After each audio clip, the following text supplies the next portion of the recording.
I want to talk a little bit about concealed carry badges, concealed weapon permit badges, whatever term you want to put in there. And I've got three pictures I'm going to show real quick here.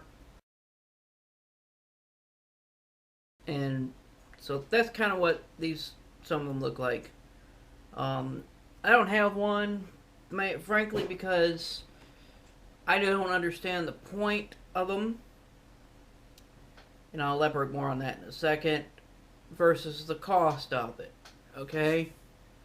Um, and I've got a couple badges that really mean nothing. I mean, I got Friday's badge from DirectNet. I got Dirty Harry's badge. But those are purposely made to be collectibles. So, something like, to me, a concealed carry badge that means absolutely nothing that anyone could buy. I mean, anybody could buy the Dirty Harry badge, but at least, it's from the movie Dirty Harry. I really like that movie series. I really like the TV show Dragnet. So that's why they have them. They have a purpose to me. The concealed weapons permit badge has absolutely no purpose to me. So I'm gonna use my old MP Shield, for an example. First off, they carry no authority whatsoever at all. None. Okay? So, why? Um, now you hear a lot of people. You hear a lot of people are talking about how, well, it's good for identification for when the police come in case you shot somebody. Okay. Now, do you really want the police being complacent because they see a little piece of metal? Oh, that guy's got to be a good guy. He's got a piece of metal in his hands. What if he's not? What if he's Steve the serial killer? And he just finished slaughtering somebody. He's like, oh, it's okay. What if it's, Randy the rapist who buys a concealed carry badge because anyone can buy them and it says, excuse me, miss, I'm a police officer, come over here and talk to me.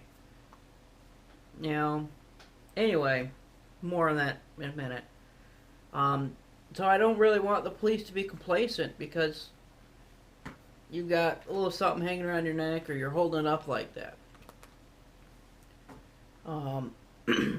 And then another one is, well, if somebody on the street actually sees your gun and you've got a concealed carry badge next to it, they'll be okay. Maybe. Maybe not. I'll get more into this later on, but maybe you'll get charged with impersonation of a law enforcement officer.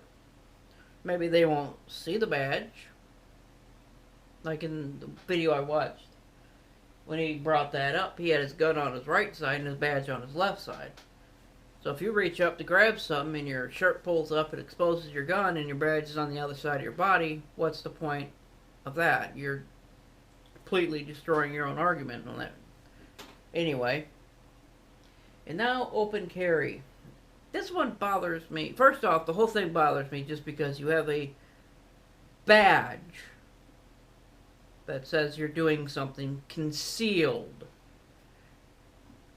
I just don't understand why you would be exposing that you're doing something concealed. Anyway, I see this a lot with open carrying. We want to show, if you're open carrying because that's how you're comfortable carrying, okay, I understand that part.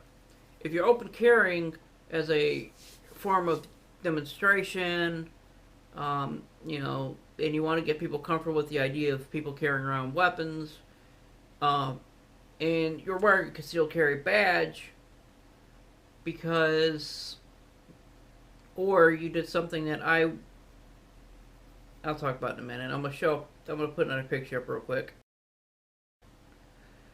You got something like that on because you want to show that not just cops carry guns. You're kind of not doing that because people are going to think you're a cop. Now, my suggestion, if you're in that area, is get yourself one of these, little clip-on ID holder. put your carry license or your permit or whatever your state calls it on one side, put maybe your ID back on the other side, then have that around your neck or clip it to your belt or something. Now, then people say, okay, why? Well, because ours are pink, so you got a pink piece of paper sitting in there. Police officers, 90% of the time, will see that and be like, okay, that's a handgun license. Regular people won't. They might ask, what the heck is that? Another good thing about that is, I'm just going to clip it right there.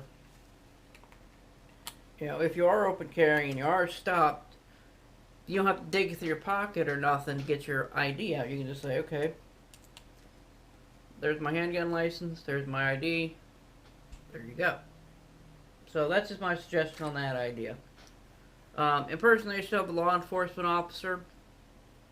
In the one video, the guy was like, look, read the badge, which to me is rude. Secondly, if you think I'm impersonating a cop, you have the problem. I will agree with that partly, but also, you're walking around wearing a law enforcement styled badge with an exposed gun, or while you're carrying a gun, you know, what's that old saying, you know, if it looks like a duck, quacks like a duck, probably a duck. So, that's just my thoughts on them. If I was going to buy one, I'd buy that last image I showed you. But let me see how much it costs. That's $134. It's not really financially worth it to spend over $100 on something I'm literally just going to have laying around over there on my shelf with all the other meaningless badges that I collect. You know, I wouldn't carry it, you know. I have thought about getting a little case that has 2 ID windows in it. You know, getting a duplicate handgun license for that. You know, just in case. Because sometimes I go out, you know, and I don't want to carry my wallet with me, or, you know, I go to the gym or something. You know, I might have my weapon with me or something. So, there you go.